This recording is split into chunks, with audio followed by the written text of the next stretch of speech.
Welcome to Rashmi's रसोई। समुद्रातले खेकडे तर आपण नेहमीच खात असतो, पण पाऊस सुरू झाला का आपल्याला बाजारात नदीतले खेकडे देखील मिळतात। म्हणून मुद्दामच आज खास तुमच्यासाठी अगदी आपल्या गावच्या पद्धतीने नदीतल्या खेकड्यांचं कालवण दाखवणार आहे। त्यासाठी हा व्हिडिओ तुम्ही शेवटपर्यंत बघा आणि माझ्या चॅनलला लाईक, शेअर आणि सबस्क्राइब करा। आज आपण हे नदीतले खेकडे घेऊन आलो आहोत। 4 ते 5 मोठे खेकडे आहेत।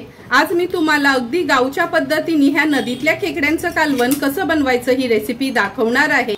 नदीतल्या खेकड्याचं कालवण बनवण्या अगोदर पहिला ह्याचे नांगे वगैरे तोडून घेते, स्वच्छ धुवून 2 भाग करून घेते, नंतरच कालवण बनवायला सुरुवात करणार आहोत।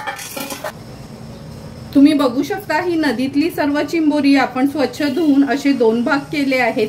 फक्त हा एकच चिंबोरा भरलेला निघाला नाही, बाकी सर्व हे बघा अंड्यावाली ही चिंबोरी निघालीत। आणि हे बघा फांगडा बघूनच तुम्हाला कळेल का 1-2 चिंबोरी खूप मोठी होती। तर हे तर आपलं तयार झालं आहे। नंतर या कालवणासाठी आपण एक मोठ्या साईजचा कांदा बारीक चिरून घेतला आहे। वाटण्यासाठी अर्धी सुक्या खोबऱ्याची कवड अशी गॅसवरच मी भाजून घेतली आहे। एक कांदा देखील भाजून घेतलाय। अख्खा लसणाचा कांदा वापरणार आहोत आणि आल्याचा तुकडा, ह्याचा आपण वाटण तयार करून घेणार आहोत।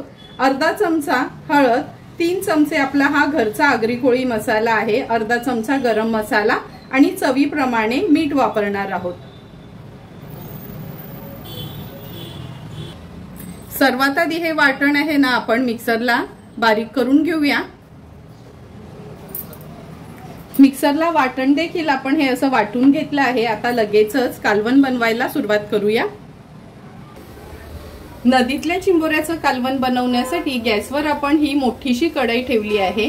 4 टेबलस्पून एवढं तेल घेणार आहोत, कारण का चिंबोरी असो किंवा कुर्ल्या असो तेलाचं प्रमाण थोडं जास्त असलं का कालवण खूप चमचमीत होतं। तेल पण गरम झालं आहे। 10 ते 12 लसणाच्या पाकळ्यातनं मी चेचून घेतले आहेत। लसणाच्या पाकळ्या तेलावर थोड्याशा परतून घेऊया।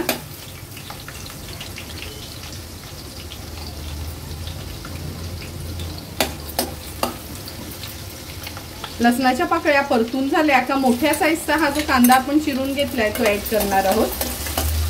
कांदा पण व्यवस्थित शिजवून घ्यायचा आहे। कांदा पण व्यवस्थित आपला शिजला गेलाय। आता ह्याच्यामध्ये अर्धा चमचा पोहे खायचा चमचा होता तेवढी हळद घेतली आहे। 3 चमचे आपला हा घरचा आगरी कोळी मसाला आपण वापरणार आहोत। अर्धा चमचा गरम मसाला।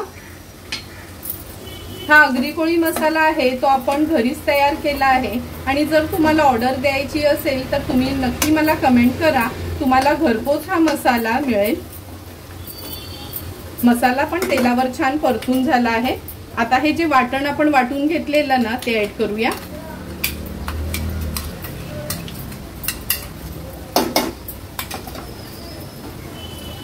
वाटण देखील तेलामध्ये शिजवून घ्यायचंय, म्हणजे ना तरी छान येते आपल्या कालवणाला। मच्छीचं कालवण असो, खेकड्याचं किंवा चिकन मटण, तेलावर असं शिजवून घेतलं का तरी छान येते।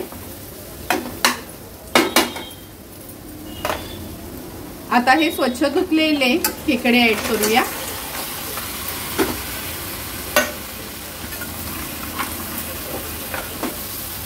गरजेप्रमाणे पाणी ऍड करायचं आहे। पातळ घट्ट आपल्याला कसं कालवण पाहिजे त्या अंदाजाने पाणी ऍड करायचं आहे। जवळपास मी 2.5 ग्लास एवढं पाणी ऍड केलं आहे, कारण का हे सर्व नदीतले खेकडे आहेत ना मोठे होते।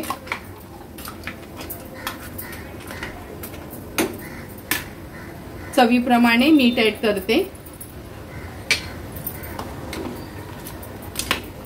सुरुवातीला हाय फ्लेम वरच ह्याला एक छानशी उकळी काढून घेऊया।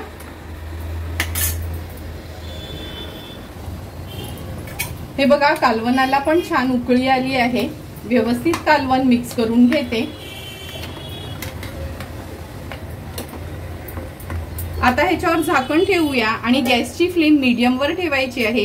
10 ते 12 मिनिटांसाठी हे आपण खेकड्यांचं कालवण शिजवून घ्यायचंय।